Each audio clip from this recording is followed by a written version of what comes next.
Cancer. This is going to be your January reading for 2020. And we're just going to get a few cards here to see how your month might play out as we begin to roll into the new year. It's going to be an awesome new year. I can feel it. Lots of transformations happening. And we started all with a big eclipse on January 10th. That'll definitely be affecting everybody. Some truths will be surfacing, some harsh realities, but you know, as long as you maintain some love and faith in what you're doing, you'll get right through it. All right, Cancer. I will pull a moon card at the end of this reading to get some advice for that eclipse. Let's see what we have for you for January.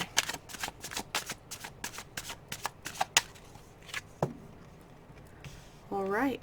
Right off the bat, you have King of Wands, Queen of Cups. You have this Five of Coins and the Lovers. Now this is the third reading that the Lovers have popped out in, so definitely going to be a lot of decisions for a lot of people. I assume it's due to that eclipse time, so recognize that a lot of people, not just yourselves, may be going through something around the 10th. Alright, right off the bat, you have this King of Wands coming out. Now, whenever we get these court cards, it's always a suggestion that these could be people in our lives, and they can also be just attitudes and energies and ways of thinking that maybe we need to adopt during this time. So it's suggested that if, you know, you don't have somebody like this in your life, that you need to maybe, you know, change your perception or stand in this position throughout this time. King of Wands is always going to be driven by passion. He's always going to go for what makes him so excited, so happy, in the limelight, on fire, essentially, right? So that's why we have this fire here, just driven every day up, so excited for something that he's very passionate and has a lot of desire for. So this is what drives his kingdom. This is how he manages and maintains it. It can also always represent something that's very passionate in our work. It could represent things that we're working on, and it can definitely be that stable life's work. So you know, it's suggested that you adopt that energy and really go for something that drives you absolutely wild in January. All right, you're also getting this Queen of Cups. Now, she's not always into this action of going for it like the King is. She's more into the nurturing and, you know, growing and building and learning and really getting into that mastering of something. And she is the Queen of Cups, so it's going to be feelings and emotions. She absolutely knows how she feels. She absolutely knows what she wants. And she's always aware of how her emotions are impacting her thoughts, which in turn manifest into things. So always driving her kingdom in this awareness of how her feelings and emotions are like a symptom checker of how she's doing and if she's doing what she wants and how she feels good about what she's doing. So you may want to do that where you're really empowered and following the way that your emotions and feelings are guiding you throughout January. You know, if something doesn't feel absolutely amazing and have you driving wild and in these depths of feeling and nurturing that feeling, just drop it, because you're not going to need it in 2020. Now, this Five of Coins can sometimes signify that you may feel like you've been left out in the cold, or somebody forgot about you, or maybe your prayers haven't been answered as you've been asking for guidance or you've been asking for help. So this is sometimes there to remind us that we need to really have that faith and trust in what we believe in. You know, this card always asks us, what do we believe? What do we believe about what makes us stable? You know, maybe you feel like you've been left out at work. Maybe you got passed up for a raise. Maybe somebody you love chose somebody else. You know, this is that kind of feeling where you didn't really get the opportunity that you thought for sure was yours, or you've been forgotten in some way. So this is definitely where you need to check in with, what do you believe? What do you believe about this situation, and how is this going to impact you as you move forward into making some new choices about this new realization? So really getting into that, and you know, recognition of belief. The fives always ask us, what do we believe?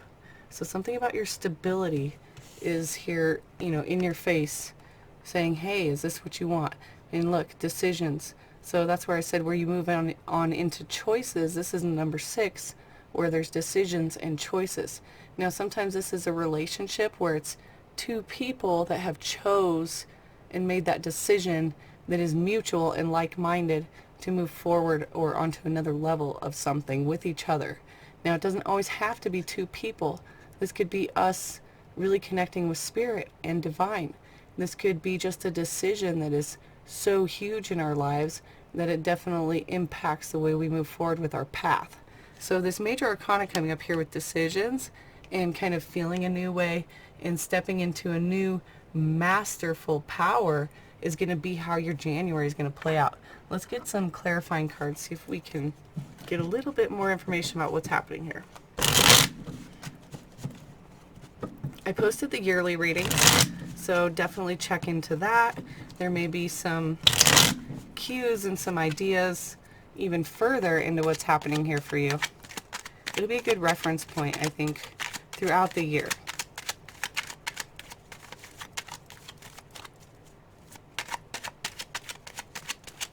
And there's definitely a new, masterful feeling coming for you. It's like you're going to be feeling so empowered by something in January. It'll be good for you. All right. Now we have the 5 of Swords, the Empress, and the 2 of Swords. It's so strange how these cards keep coming out. And I shuffle the heck out of these between readings.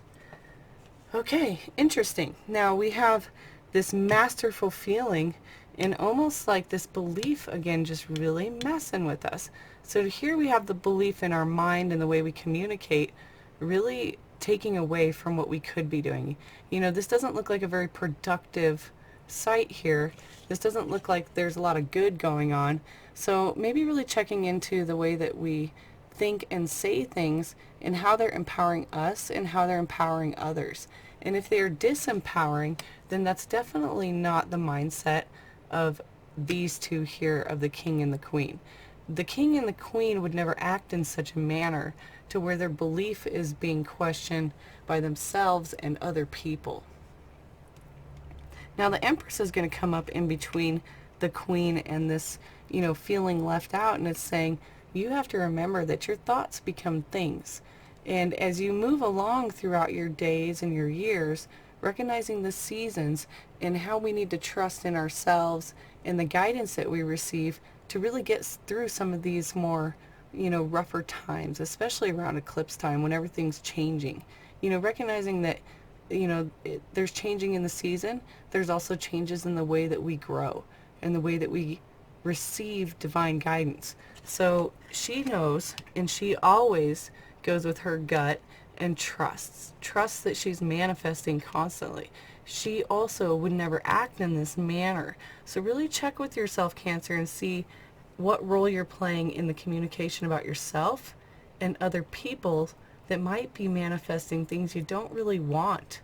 If you're saying and thinking things about somebody, it may end up being that way. Our thoughts are going to create things, and that's what the Empress is there to remind us. Now the 2 of Swords is definitely saying there's this huge decision, right? And with the Lovers here, that definitely validates it. So this huge decision is pointing at these 2 cards. So there's this feeling left out, questioning our belief, questioning in the way that we thought things were and they're not. And then we have this huge decision in the way that we want to feel, and this goodness and this big change. So recognizing that you have 2 truths here and you have all these truths here, and taking one truth and moving forward is going to be masterly, like the King and Queen and the Empress, knowing that the thought is going to be what brings you forward. A lot of stuff there. Let's get a advice card for this eclipse. It looks like you're going to have some decisions and some realization going on for January. So it looks like you'll come out of it feeling really awesome. With that Empress being there and the King and the Queen and the Lovers, that's big stuff there. Lots of big changes in January.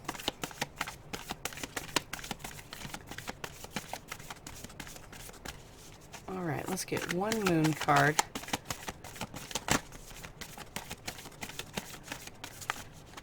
For the eclipse. Ooh.